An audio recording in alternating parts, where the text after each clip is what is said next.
परम पूज्य गुरुदेव और वंदनीय माता जी की चरणों में कोटि कोटि प्रणाम। आप सभी को प्रणाम। सच्ची घटना पर आधारित अद्भुत आश्चर्यजनक किंतु सत्य की पुस्तक से आज हम सभी सुनेंगे एक ही दिन में मिले 3 जीवन दान। यह कहानी है रमेश चंद्र शुक्ल, मस्तीचक, बिहार का। बचपन से ही साधना में मेरी गहरी रुचि थी। ध्यान मुझे स्वतः सिद्ध था। तरह तरह के अनुभव होते थे जिन्हें किसी से कहने में भी मुझे डर लगता था, पर धीरे धीरे उनका अर्थ समझ में आने लगा। एक दिन न जाने कहाँ से एक महात्मा मस्तीचक आए और धूनी जलाकर बैठ गए। उनका नाम था बाबा हरिहर दास। उनसे प्रभावित होकर मैंने दीक्षा लेने की इच्छा व्यक्त की। उन्होंने मुस्कुराते हुए कहा, मैं तुम्हारा गुरु नहीं हो सकता हूँ। तुम्हारे गुरु इस धरती पर अवतरित हो चुके हैं। मेरा उद्धार भी तुम्हारे गुरु के द्वारा ही होना है। एक दिन वे मथुरा से यहाँ आएंगे और इसी मिट्टी की कुटिया में आकर मेरा उद्धार करेंगे। बाबा हरिहर दास ने जिस दिन मुझे यह बात बताई, उस दिन के पहले से ही मेरे सपने में एक महापुरुष का आना शुरू हो चुका था। वे खादी के धोती कुर्ते में नंगे पांव आया करते थे। उनके चेहरे से अलौकिक आभा टपकती रहती थी। जब भी वे मेरे सपने में आते, मैं यंत्र चालित सा उनके चरणों में अपना माथा टेक देता। फिर वे मेरा सिर सहलाकर मुझे आशीर्वाद देते और बिना कुछ कहे वापस चले जाते। वर्षों तक यही क्रम चलता रहा, लेकिन एक रात ऐसी भी आई जब उन्होंने अपना मौन तोड़ दिया। अंतरंगता से आप्लावित शब्दों में उन्होंने मुझसे कहा, अभी कितने दिन यहाँ रहना है? मैं वहाँ तुम्हारी राह देख रहा हूँ। तभी से एक अनजानी सी बेचैनी मेरे भीतर घर कर गई। अब तक मुझे इसका आभास हो चुका था कि यही मेरे पूर्व जन्म के गुरु हैं, लेकिन प्रश्न यह था कि इस अवतारी चेतना को मैं कहाँ खोजूं। कुछ ही दिनों बाद दैव योग से मैं मथुरा पहुँचा।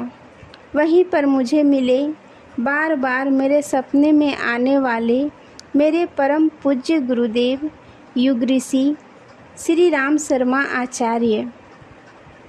पहली ही मुलाकात में उनसे मुझे ऐसा प्यार मिला कि मैं उन्हीं का होकर रह गया। उनके पास रहते रहते करीब 4 वर्ष बीत गए थे। आचार्य श्री के मार्गदर्शन में साधना और उपासना के बल पर मैं अपने जीवन में होने वाली अनेक घटनाओं के बारे में जानने लग गया था।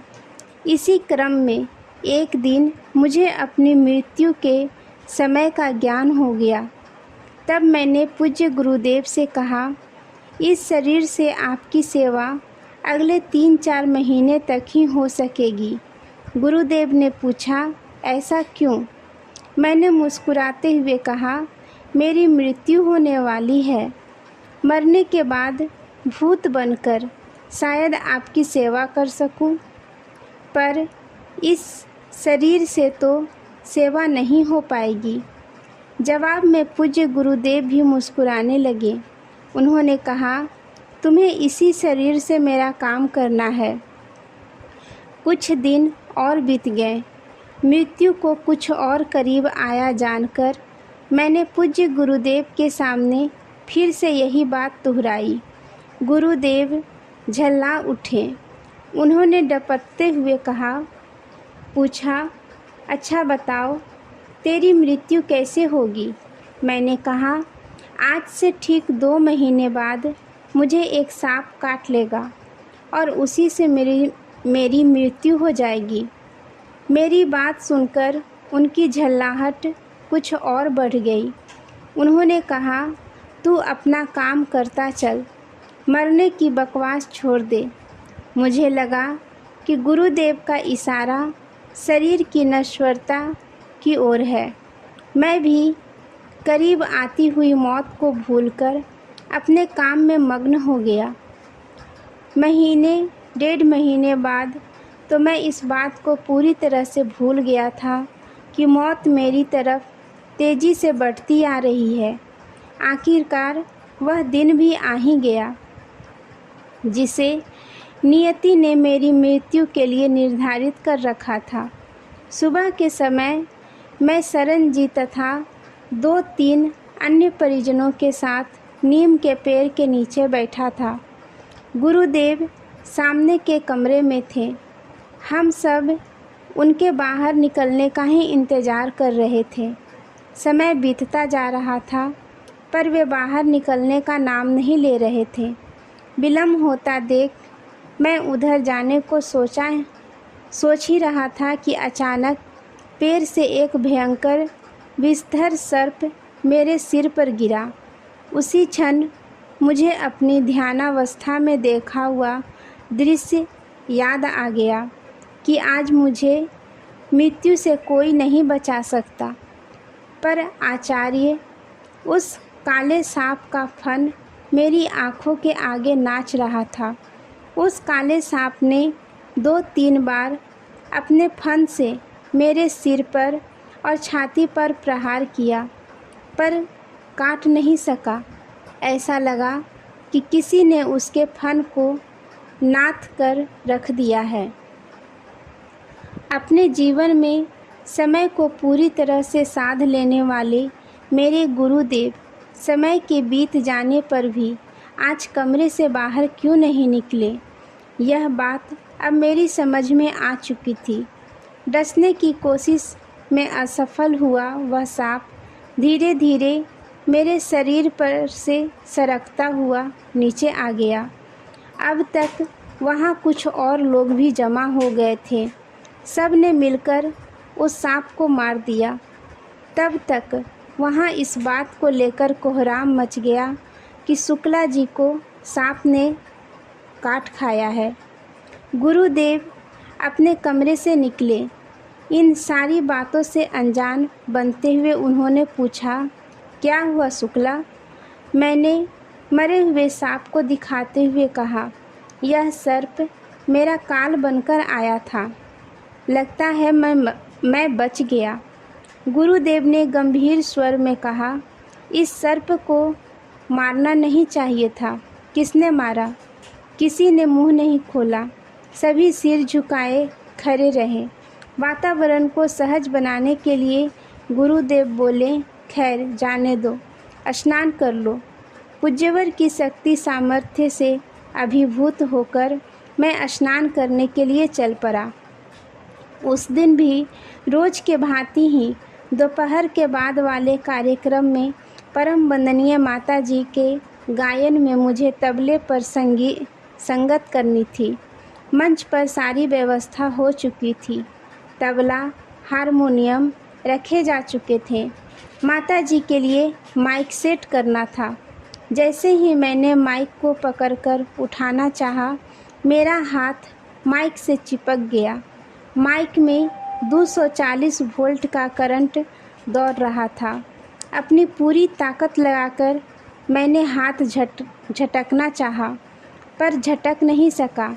फिर मैं चीख कर बोला, लाइन काटो। मुझे लगा कि अब मेरी मृत्यु सुनिश्चित है। सुबह सांप से तो मैं बच गया था, पर बिजली के इस करंट से बचना असंभव है। लेकिन मेरे और मेरी मौत के बीच तो पूज्य गुरुदेव की तपस्या की ताकत दीवार बनकर खड़ी थी। उन्होंने भेदक दृष्टि से बिजली के तार की ओर देखा और तार का कनेक्शन कट गया। माइक ने मेरा हाथ छोड़ दिया और मैं झटके से नीचे गिर पड़ा। सब लोग दौड़कर मेरे पास आ गए। पूज्य गुरुदेव भी स्थिर चाल से चले आ रहे थे। लोगों ने उन्हें रास्ता दिया। उन्होंने पास आकर पूछा, कैसे हो बेटे? बोलना चाहकर भी मैं कुछ बोल नहीं सका।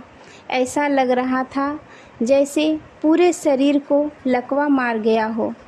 डॉक्टर बुलाए गए। उन्होंने कहा, बिजली का झटका बहुत ज़ोर का लगा है। इसका असर मस्तिष्क पर भी पड़ सकता है। ठीक होने में कम से कम 3 महीने तो लग ही जाएंगे। डॉक्टर के चले जाने के बाद पूज्य गुरुदेव ने कहा, इसके सारे शरीर में सरसों के तेल से मालिश करो। संगीत का कार्यक्रम स्थगित कर दिया गया। मैं अकेले में बिस्तर पर लेटा हुआ गुरु सत्ता की सर्व समर्थता पर मुग्ध हो रहा था। कुछ ही घंटों के दौरान 2 बार काल मुझे निगलने के लिए आया और दोनों बार उन्होंने मुझे मौत के मुंह से बाहर निकाल लिया। मैं उनके प्रति कृतज्ञता के भाव में डूबता जा रहा था कि न जाने कब आँखों में गहरी नींद समाती चली गई। आधी रात के बाद अचानक मेरी नींद टूटी।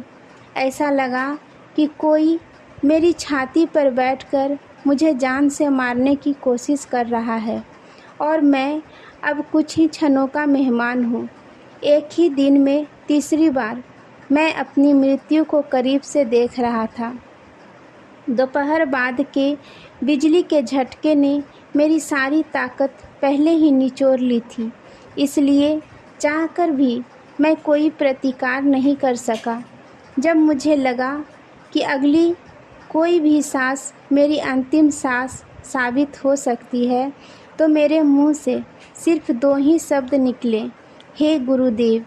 उनका नाम लेना भर था कि मेरी छाती पर सवार मेरा काल शून्य में विलीन हो गया।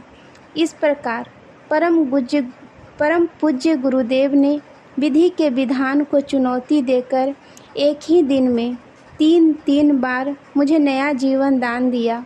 सुबह होते ही पत्नी ने पूज्य गुरुदेव के कल के आदेश का पालन करने की तत्परता दिखाई। सरसों के तेल की मालिश शुरू हुई। 20 मिनट की मालिश में ही 1/4 आराम मिल गया। मालिश का यह क्रम करीब 1 सप्ताह तक चलता रहा। डॉक्टर साहब ने तो जोर देकर कहा था कि मुझे ठीक होने में कम से कम 3 महीने लग जाएंगे, लेकिन 8वें दिन ही मैं अपने आप को पहले से भी अधिक ताकतवर महसूस करने लगा था। उनकी दवा धरी की धरी रह गई थी। आज के लिए यहीं तक। आप सभी को धन्यवाद। जय गुरुदेव।